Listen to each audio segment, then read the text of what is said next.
What's your like pre's? What are you doing before you go on your night out? I always have a wee bottle of water outside my bed for when I come in. Nice bit of music, kind of making sure I'm in the right space for it. I'll have a shower, get dressed, put on my makeup if I do pre-drinking. Electrolytes, I like electrolytes as well. Stock up on. Tunes on, pre-drinks for my mates before the club. That's always the way. On a night out, how do you guys look after yourselves? Go outside, get a bit of fresh air or whatever. It helps, it does help when you just take wee breaks. We'd always bloody sitting outside when we go to raves or something. Outside more than inside. When I go and buy a drink, I always order a glass of water at the same time. Making sure that I'm not overheated or underheated. I like to stick with my mates, make sure we know where we're going, how we're getting home, who's bringing us. I always like to sort of make myself aware of where the staff are as well. And you need to know who or where they are. See, when you lose somebody at a festival, it's an absolute mare. So that's definitely a measure to take. Stick together, make sure you're always with somebody. A glass of orange juice goes a long way on the night out. That vitamin C is so good. Getting some sugar in you as well, a few Haribos. Sort you right. How do you know that you've had too much? I'll start getting a bit rowdy and I'll ask people for, I'll be like, oh, what are you drinking? I'll get overly familiar. I wear platforms a lot, and when I start falling about, that's when I think, because I can walk in them, I can run in them, but when I don't make it down a flight of stairs, that's my signal. If I felt that I couldn't properly control myself, or I could put myself in a risky situation.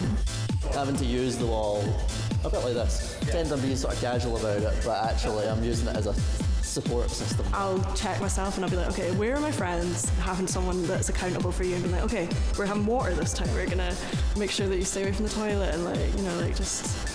Is that the danger? Do you think that's the danger area, the toilet? Sometimes it can be. How do you go? Have you ever had a bad experience with a friend on a night out? Yeah, it's always Can you tell us about it? Yeah, one of my mates passed out in the toilet, we had to carry him out and everything. I just picked him up and kind of stormed out, everyone out of the way, and it's easy to get a taxi where we're from, so we threw him in the back of it. We all went back to his house and tucked him into bed. You can just kind of tell when one of your mates isn't looking the best or whatever. You just go like, do you want a bottle of water? You say to your steward, look, would you keep an eye on them?